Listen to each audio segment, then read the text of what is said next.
सर्वप्रथम मैं भारतीय संविधान के निर्माता, आधुनिक भारत के शिल्पकार, दलितों, वंचितों, शोषितों एवं महिलाओं के मुक्तिदाता, ज्ञान के प्रतीक भारत रत्न बाबा साहब डॉक्टर भीमराव अम्बेडकर जी के चरणों में कोटि कोटि नमन करता हूँ।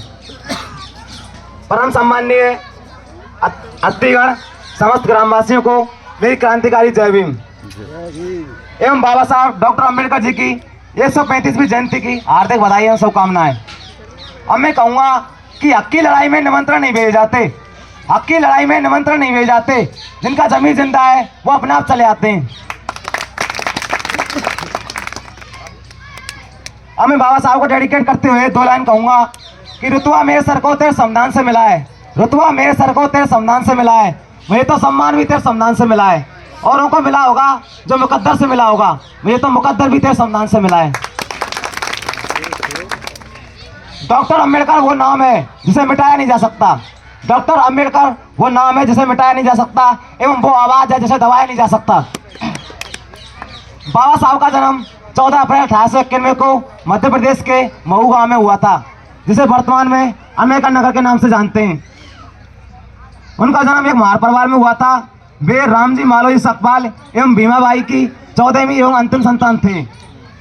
बचपन से ही बाबा साहब ने जातिगत भेदभाव का सामना किया।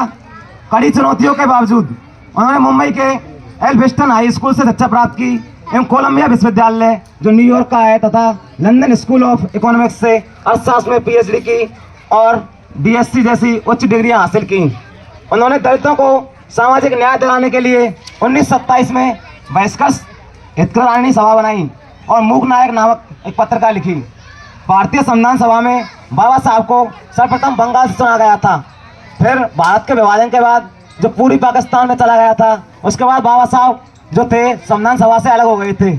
फिर जो मुंबई का जो चुनाव किया था वो MR जैकर वहाँ से चुने थे। फिर MR जैकर के द्वारा इस्तीफा देने पर वो पद खाली हो गया था।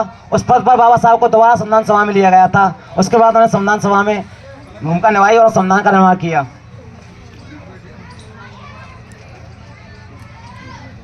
30 अगस्त 1947 को बाबा साहब को प्रारूप समिति का अध्यक्ष चुना गया। वे संविधान सभा में सर्वाधिक पढ़े लिखे सदस्य थे, क्योंकि उनके पास 32 डिग्रियां थीं। उन्हें 9 भाषाओं का ज्ञान था। उन्होंने संविधान सभा में सर्वाधिक शब्द बोले। उन्होंने वंचितों, पिछड़े वर्ग के लिए शैक्षिक आरक्षण, सरकारी नौकरी में आरक्षण, पदोन्नति में आरक्षण, राजनीतिक आरक्षण, ये 4 प्रकार के आरक्षण दिए थे। SC ST एक्ट का प्रावधान करवाया। वोट का अधिकार एवं कमजोर वर्ग की जमीन उच्च वर्ग के नाम नहीं होगी, ऐसे विशेष अधिकार दिलाए। उन्होंने न केवल दलितों के लिए कार्य किया, बल्कि महिलाओं, मजदूरों, दिव्यांगों, गरीबों, अल्पसंख्यकों एवं संपूर्ण भारतवासियों को अधिकार दिलाए। उन्होंने कई पुस्तकें लिखी, जैसे कि शूद्र कौन, अछूत कौन, जाति भेद का उच्छेद, बुद्ध और धम्म, मेरी आत्मकथा, पाकिस्तान पर विचार, वीजा के लिए इंतजार, ये सभी पुस्तक मैंने पर्सनली पढ़ी हैं। इनको आपको ही पढ़ना चाहिए।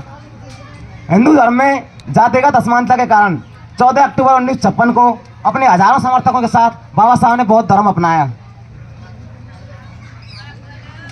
अब मैं बाबा साहब से जो विचार दिए थे बाबा साहब ने, उनको कहूँगा, शिक्षा शेरनी का दूध है, शिक्षा शेरनी का दूध है, जो पिएगा वो धाड़ेगा।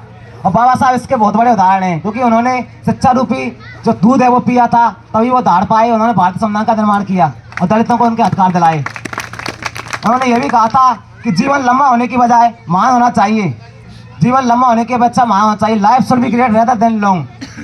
इस पर मुझे जाकिर खान का एक शेर भी याद आता है, मेरे 2-4 ख्वाबे जिन्हें मैं आसमान से दूर चाहता हूँ, मेरे 2-4 ख्वाबे जिन्हें मैं आसमान से दूर चाहता हूँ, जिंदगी चाहे गुमनाम रहे, बहुत मशहूर चाहता हूँ। जाकिर खान जी कहते हैं कि जीते जी आपको बहुत लोग बर्थडे विश कर देंगे।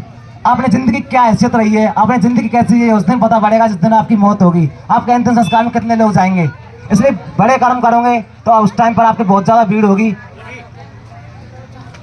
और एक बात कहना चाहूँगा, जो अभिभावक हैं उनके बच्चों को पढ़ा रहे हैं, उसके लिए कुछ कहूँगा कि कितना भी धन इकट्ठा कर लेना, कितना भी महल बना लेना, कितना भी बैंक बैलेंस कर लेना, कितनी भी कंपनियां खड़ी कर लेना, सब के सब तराशाई हो जाएंगे अगर आपके बच्चे शिक्षित नहीं हुए, सफल नहीं हुए। अब मैं कहूँगा 6 दिसंबर 1956 को 65 वर्ष की आयु में बाबा साहब का निधन हो गया था।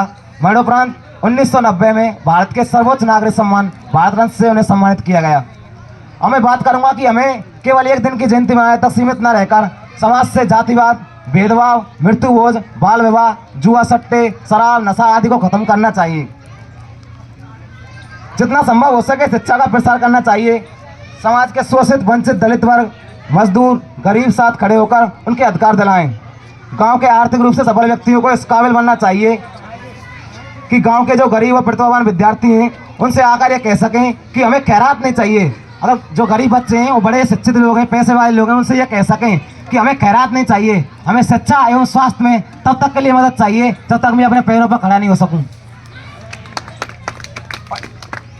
या फिर कोई डिफेंस की तैयारी कर रहा है लड़का या लड़की, वो कहे कि चाचा ताऊ भाई से कुर्ता पकड़ के ये कहे कि मेरे जूते फटे हुए हैं, मुझे फिजिकल की तैयारी कर रहा है, वे दौड़ करनी है इसलिए मुझे जूते दिला दो। तो इस बात में उस व्यक्ति को अपनी मानता नहीं समझनी चाहिए, बल्कि उस बच्चे का या बच्ची का बड़प्पन समझना चाहिए कि आपको उसने उस काबिल समझा। ऐसे समाज हम निर्माण करना चाहते हैं। अब मैं शिक्षित और सबल व्यक्तियों से कहूँगा कि मजदूर वर्ग, ऑटो चलाने वाला, ठेला लगाने वाला, सफाई करने वाला या जो अनपढ़ है, कम पढ़ा है, उन्हें यह नहीं पता कि बाबा साहब के सपनों का भारत बन रहा है कि नहीं बन रहा है। जो शिक्षित हैं, जो मतलब सक्सेस हैं, उनको ही पता है, क्योंकि वही बजट को देखते हैं, वही हर बार आर्थिक समीक्षा पढ़ते हैं, वही देखेंगे कि भारत, बाबा साहब के जो सपनों का भारत है उसका निर्माण हो रहा है कि नहीं हो रहा है। लेकिन वो क्या करते हैं, आपकी जॉब लग गई, गांव से बाहर चले जाते हैं, फिर 5-5 साल तक हो जाती हैं, 2-2 साल हो जाती है, गांव तक नहीं आते हैं, किसी के अपने भाई या फिर अपने परिवार के जो लोग हैं उनकी कोई हेल्प नहीं करते हैं। तो उनसे मैं कहूँगा कि उनकी हेल्प करें, क्योंकि भारतीय समुदाय में जो है आरक्षण का जो लाभ लिया है, उन सरकारी नौकरों ने लिया है, शिक्षितों ने लिया है, उन गरीबों ने नहीं लिया है। तो उनका भी हक बनता है, जो गरीब है, मजदूर है, अनपढ़ हैं, उनके हक की उनकी लड़ाई करें, उनके साथ खड़े हों, क्योंकि उनका फायदा अकेले फायदा लेने से कोई फायदा नहीं है, पूरी समाज को फायदा दिलाना चाहिए। अंत में मैं आप सभी का धन्यवाद एवं आभार व्यक्त करता हूँ कि आप सब यहाँ उपस्थित हुए, मुझे सुना। सभी भामाशाहों को भी धन्यवाद देता हूँ एवं अम्बेडकर युवा मंडल एवं समस्त ग्रामवासियों को भी आभार व्यक्त करता हूँ। उन सबने मिलकर इस प्रोग्राम को सफल बनाया। जय भीम।